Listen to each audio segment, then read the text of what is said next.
ఎందుకంటే స్వాతంత్రం వచ్చిన తర్వాత ఈ దేశంలో ఏ రాష్ట్రంలో ఈ దేశమే చేయలేదు. స్వాతంత్రం రాకముందు ఎప్పుడో 1931లో జరిగినటువంటి కులగణన తప్ప ఆ తర్వాత కులగణన ఎవరు సాహసం చేయలేదు, చేయలేకపోయారు.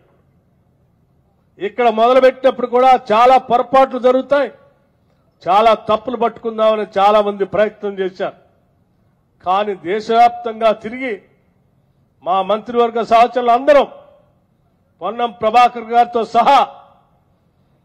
మహేష్ కుమార్ గౌడ్ గారితో సహా మంత్రివర్గంలో ఉన్న సభ్యులందరం అనేక రాష్ట్రాలు తిరిగి ఒక పకడ్బందీ కార్యాచరణ ప్రణాళిక తయారు చేసుకొని ఈ రాష్ట్రంలో ప్రతి 150 ఇళ్లకి ఒక బ్లాక్ గా నిర్ణయించి రాష్ట్ర వ్యాప్తంగా ఉన్నటువంటి 150 బ్లాకులకి ఒక్కొక్క ఎన్యూమరేటర్ను పెట్టి ప్రతి 10 మంది ఎన్యూమరేటర్ కి ఒక సూపర్వైజర్ను పెట్టి ప్రతి మండలానికి ఒక ఇన్ఛార్జిని పెట్టి ప్రతి జిల్లాలో ఒక అడిషనల్ కలెక్టర్ను పెట్టి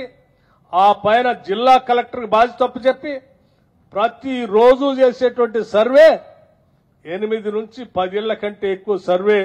చేయటానికి వీలు లేదు. మీరు 8 నుంచి 10 ఇళ్లు దాటి చేస్తే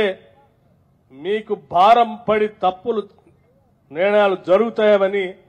కేవలం 8 నుంచి 10 ఇళ్లు మాత్రమే రోజుకు కేటాయించి